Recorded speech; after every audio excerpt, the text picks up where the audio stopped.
Welcome back, and joining us on the show now is Mr. Bimal Kothari. He's chairman at IPGA. Mr. Kothari, thank you so much for joining us. And, inflation has been a bit of a concern. And even as we've seen various other commodity prices ease off a bit, pulses still has some issues here and there, especially when it comes to tur, because even as government has been doing various things, the prices are higher year-on-year basis. The crop is expected slightly on the weaker side. I want to understand the crop perspective, first of all. Yeah, thank you, Manisaji, for inviting me.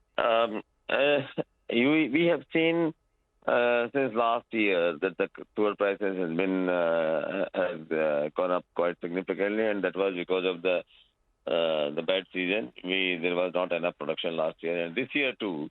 As per the government's first advance estimate, the production is likely to be about 33 lakh tons, whereas the trade estimate is still lower than the government estimate. And that what is the trade estimate?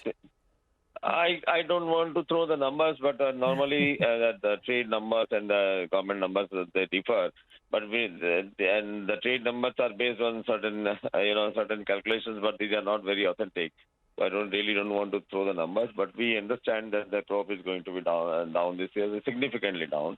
Even if I take the government number 33 lakh tons, and our requirement is about 46 lakh tons, so we can very well see that there is going to be a gap of about 1.2 to 1.5 million tons, which is a very large quantity in if you look at tur, because tur availability in the world market is only from Myanmar and East African countries, and both if we can take both the regions together, this will be about 1 million tons they will be producing for the current year. This year, Myanmar has a little better crop. They are going to produce about 400,000 tons. They have already harvested the crop. So we are going to see some good amount of import from Myanmar. Africa will see the harvest only in the month of August. So that will be during the festival time. So definitely there is a concern about the tur availability, and the government has taken a lot of measures. They have already opened up the import of yellow peas at 0% duty, so to curb the food inflation. So we have seen the price of a lot of the pulses have been going down. But last few days we have seen the price of tur has gone up by 4 to 5 rupees a kilo in the mandis. The reason is first the government's announcement that they are going to buy the tur at a dynamic pricing. That means they're going to buy at market price. So that has alerted the farmers, and they don't want to sell at a lower price.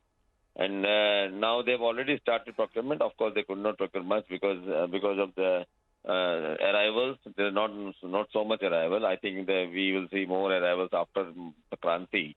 And the moisture level is also very high at the moment. The moisture, like what the government is targeting, about 11 to 12%, whereas in mandis it is between 14 to 18%.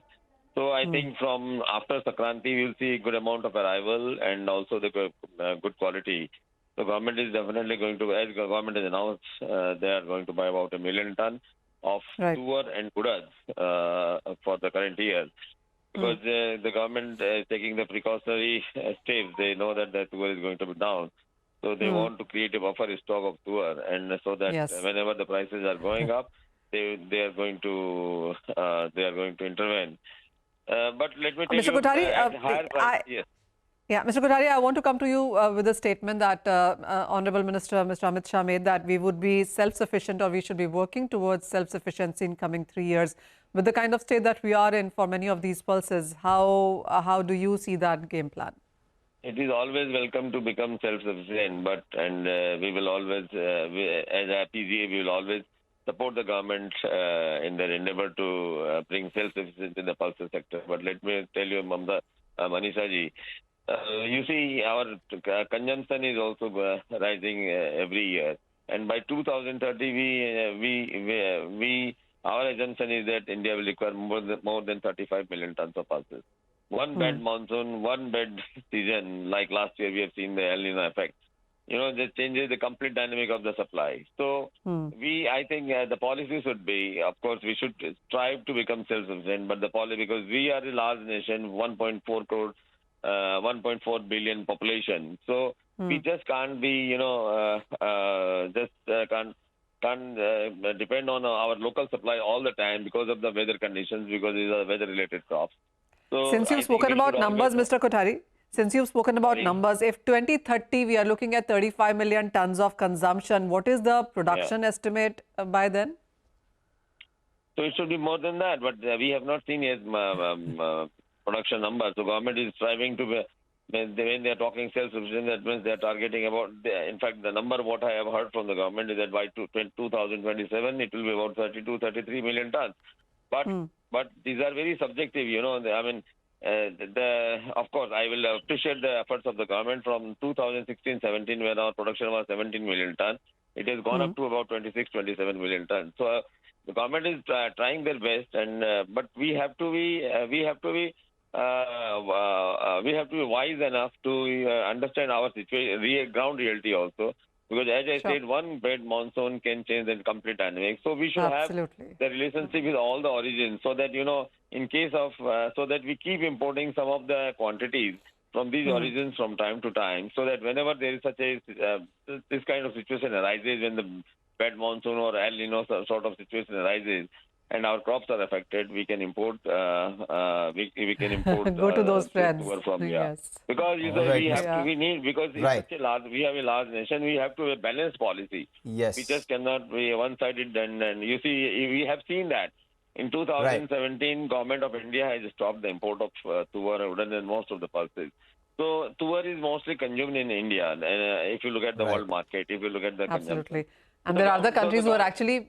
Other countries actually making tuber for us. Well, that's interesting. Yes, you know, when all tuber for us. If India is not importing, they are not. I remember when the government stopped the import, the tuber prices in those countries came down to $225, and this was like the feed. So the farmers were discouraged and they stopped growing tuber. But last 2 years we have been regularly buying. And this year also we are going to buy tuber. So I think we looks should like have that. balanced import policy. We should have balanced policy. Of course, we must strive to become the self-sufficient, but I think we should also continue to support the origin countries where, you know, we can buy them. Mr. Kothari, as you said, there are a lot of buts and ifs when it comes to that self-sufficiency target that the government perhaps seems to be putting out. Well, when all else fails, you know, experience always comes in handy, and that's what Mr. Kothari brought to this conversation. Thanks a lot for joining in. Thanks, Manisha, for taking us through that conversation. It's a wrap on Halftime Report. Thank you for watching.